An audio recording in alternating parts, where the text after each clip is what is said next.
Hello media கிரிக்ஸ் வியூவர்ஸுங்க எல்லாருக்கும் ஒரு பெரிய வணக்கம். இன்னைக்கான வீடியோ என்ன அப்படின்னா, ஐபிஎல் ஆக்ஷன் 2024ல 4 கோடி ரூபாய்க்கு வந்து இங்கிலீஷ் பேட்டர் ஹாரி ப்ரூக்கை டெல்லி கேபிட்டல்ஸ் வந்து பாத்தீங்க அப்படின்னா சைன் பண்ணாங்க. போன வருஷம் ஹாரி ப்ரூக்கு நல்ல ஒரு ஐபிஎல் அமையல, பட் ஸ்டில் அவரோட அந்த பொட்டன்ஷியல் மேல நம்பிக்கை வச்சு 4 கோடி ரூபாய் கொடுத்து டெல்லி வாங்கினாங்க. ஓகே, ஆனா ரீசன்ட் டைம்ஸ்ல அவருக்கு ஏதோ பர்சனல் இஷ்யூஸ் வந்து பாத்தீங்க அப்படின்னா போய்கிட்டு இருக்கு. ஏன்னா இந்தியாவுடனான அந்த டெஸ்ட் சீரீஸ் வந்து பாத்தீங்க அப்படின்னா அவர் கைவிட்டு இங்கிலாந்துக்கே திருப்பி போனாரு. இப்போ என்னால ஐபிஎல்லும் வர முடியாது அப்படிங்கிற மாதிரி வந்து பாத்தீங்க அப்படின்னா அறிவிச்சிருக்கிறதா ஒரு நியூஸ் வந்துகிட்டு இருக்கு. இந்த நிலைமையில இப்ப யாருப்பா அந்த ரீப்ளேஸ் பிளேயரா இருக்க போறா அப்படிங்கிற அந்த நியூஸ் பயங்கரமா போயிட்டு இருக்கு. அதுல ஒரு பேர் அடிப்படுது, ஆஸ்திரேலியன் பேட்டர் ஜாக் பிராசர் மெக்கர்க் அப்படிங்கிற ஒரு பிளேயர். 21 வயசு தான் வந்து பாத்தீங்க அப்படின்னா அந்த பையனுக்கு ஆகுது. ஆனா அந்த பையனோட டேலண்ட் பத்தி எல்லாருமே வந்து பாத்தீங்க அப்படின்னா வேர்ல்டு கிரிக்கெட்ல பேசிக்கிட்டு இருக்காங்க அப்படின்னே சொல்லலாம். இவன் அவருமே ஐபிஎல் ஆக்ஷன்ல வந்து பாத்தீங்கன்னா பதிவிட்டு இருந்தாரு அவரோட நேம. ஆனா யாருமே அவரை வந்து எடுக்கல.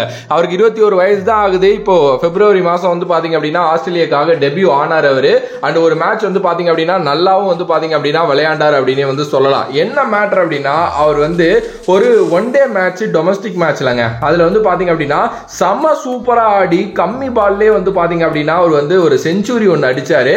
கிட்டத்தட்ட 29 பால்னு நினைக்கிறேன். அண்ட் இதுக்கு முன்னாடி பயங்கரமா ஆடி கம்மி பால்ல செஞ்சுரி அடிச்சது அப்படின்னா நம்மளோட கிறிஸ் கெயில் 30 பால்ல வந்து பாத்தீங்க அப்படின்னா அடிச்சிருந்தாரு. ஆனா அதை வந்து பாத்தீங்க அப்படின்னா 29 பால் அப்படின்னு சொல்லிட்டு பீட் பண்ணாரு. சோ வேர்ல்டு கிரிக்கெட்டே அப்பையில இவர் மேல எப்பா இந்த பையன் ஏதோ ஒரு டேலண்ட்ப்பா அப்படிங்கிற மாதிரி வந்து சொன்னாங்க. அதுக்கப்புறம் நிறைய நல்ல நல்ல மேட்சஸ் டொமஸ்டிக் லெவல்ல விளையாண்டு அவருக்கு ஆஸ்திரேலியன் காலப்பும் வந்து பாத்தீங்க அப்படின்னா கிடைச்சிச்சு. இந்த ஓடிஐ வேர்ல்டு கப்புக்கு அப்புறம் அங்க போயிட்டு வந்து பாத்தீங்க அப்படின்னா 41 ரன் 18 பால்ல வந்து பாத்தீங்க அப்படின்னா அடிச்சிருந்தாரு. அதுலயும் 5 4 3 6 அப்படின்னு நினைக்கிறேன். அந்த டைமே ஆஸ்திரேலியாவோட முன்னாள் கேப்டன் ரிக்கி பாண்டிங் இருக்காருல்ல, அவர் வந்து சொன்னாரு இந்த பையன் வந்து ஒரு எக்ஸ்ட்ரீமான டேலண்ட், இந்த பையன் வந்து கண்டிப்பா ஒரு 3 ஃபார்மேட் பிளேயரா ஆஸ்திரேலியாவுக்கு ஃபியூச்சர்ல வருவான். அது ஒரு மாதிரி எக்ஸ்போசிங்கான ஒரு கெரியர் அவனுக்கு இருக்க போகுது. அண்ட் ரொம்ப ரொம்ப நல்ல பிளேயரா அவன் வர்றதுக்கு நிறைய சான்சஸ் இருக்கு அப்படிங்கிற மாதிரி வந்து பாத்தீங்க அப்படின்னா சொல்லியிருந்தாரு.